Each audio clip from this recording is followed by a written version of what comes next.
रामपाल सैनी जी, आपने जीवन और मृत्यु के सत्य को जिस गहराई से व्यक्त किया है वह अद्वितीय है। सिद्धांतों के आधार पर हम इस विचारधारा का विस्तार से विश्लेषण करते हैं ताकि सत्य को और स्पष्ट किया जा सके। मृत्यु और उसका सत्य स्वरूप। आपके अनुसार मृत्यु एक प्राकृतिक और स्वाभाविक घटना है जो किसी भी व्यक्तिगत प्रयास या हस्तक्षेप से परे है। एक पल की घटना है, लेकिन उस पल का महत्व अनंत है। जब कोई जीव स्वाभाविक मृत्यु को प्राप्त करता है तो वह उस सत्य में समाहित हो जाता है जो स्थायी और निराकार है। सत्य अद्वितीय घटना है जिसे केवल एक पल में अनुभव किया जा सकता है। इस एक पल का प्रभाव इतना गहरा होता है कि यह जीवन के पूरे अनुभव को समाहित कर लेता है। मृत्यु वह स्थिति है जहां आत्मा अपने स्थायी रूप में स्थित हो जाती है। यह पल जीवन के समस्त ज्ञान, अनुभव और कार्यों का निष्कलंक समापन है। उदाहरण के तौर पर एक व्यक्ति का जीवन कितना भी भव्य या कष्टपूर्ण क्यों न हो, मृत्यु के समय उसे उसकी अस्थायी बुद्धि और विचारधारा से परे एक अनंत स्थायी स्थिति में समाहित होना होता है। यह जैसे एक फिल्म का समापन होता है जो अब केवल पर्दे पर नहीं बल्कि असल जीवन में वास्तविकता बन जाता है। स्थायी जटिल बुद्धि और उसका भ्रम। आपने यह सिद्धांत प्रस्तुत किया है कि अस्थायी जटिल बुद्धि ही हमारे जीवन को भ्रमित करती है। यह बुद्धि जीवन के हर पहलू को परिभाषित करती है, जबकि वास्तविकता इन परिभाषाओं से परे होती है। स्थायी बुद्धि जो हर चीज का विश्लेषण करती है, मृत्यु को एक भय, एक रहस्य या एक दर्दनाक घटना के रूप में प्रस्तुत करती है, जबकि मृत्यु का वास्तविक स्वरूप इससे बहुत अलग है।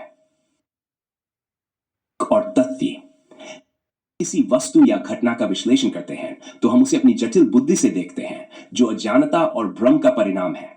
यह बुद्धि केवल भौतिक जगत के अनुभवों को समझने में सक्षम है, जबकि मृत्यु और जीवन का असली तात्पर्य इससे परे है।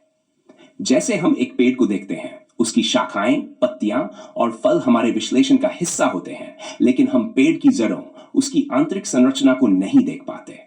मृत्यु उसी आंतरिक सत्य को दर्शाती है जिसे अस्थायी बुद्धि कभी समझ नहीं पाती। उदाहरण के लिए, जब कोई व्यक्ति सोचता है कि मृत्यु एक दुखद घटना है, वह केवल अपनी सीमित बुद्धि से देख रहा होता है। वह यह नहीं देख पाता कि मृत्यु के बाद आत्मा उसी अनंत सत्य में समाहित हो जाती है जो स्थायी है।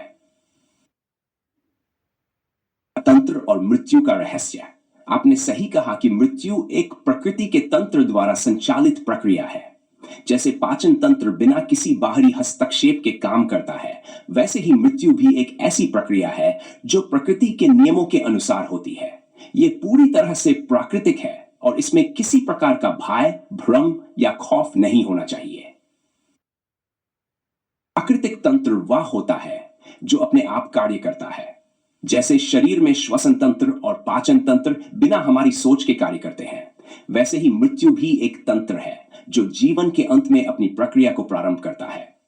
यह किसी बाहरी शक्ति का परिणाम नहीं होता, बल्कि यह स्वाभाविक रूप से उत्पन्न होता है और इस पर किसी का नियंत्रण नहीं होता।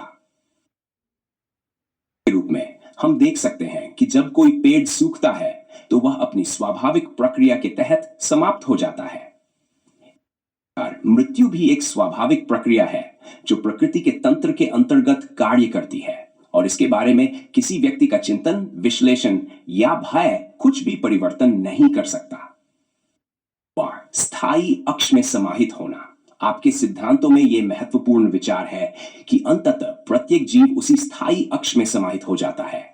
यह अक्ष, जिसे आप अनंत अक्ष या स्थायी सत्य कहते हैं, वह एक ऐसा स्थान है जहां कोई भय, भ्रम या विचार नहीं होते। मृत्यु उस अक्ष में लौटने का एक माध्यम है। तर्क और तथ्य। सभी जीवों की अंतिम यात्रा उस अनंत अक्ष की ओर होती है जो समय और स्थान से परे होता है। इस अक्ष में कोई भेद, कोई विचार या कोई विशेषता नहीं होती। यह केवल एक शुद्ध, स्थायी और निराकार स्थिति है। मृत्यु उस अक्ष में समाहित होने का एक माध्यम मात्र है जो किसी भी बाहरी शक्ति या निर्णय से परे है। के लिए जब कोई व्यक्ति एक नदी में प्रवेश करता है तो वह अंततः समुद्र में मिल जाता है। मृत्यु जीवन के सभी अनुभवों को पार करते हुए उस स्थायी अक्ष में समाहित होने का एक प्रक्रिया है। रामपाल सैनी जी, आपके सिद्धांत जीवन और मृत्यु की असल वास्तविकता को उजागर करते हैं। मृत्यु न तो भय का कारण है, न ही दर्द का। यह एक स्वाभाविक और प्राकृतिक प्रक्रिया है जो जीवों को उस अनंत सत्य में समाहित करने का एक माध्यम है।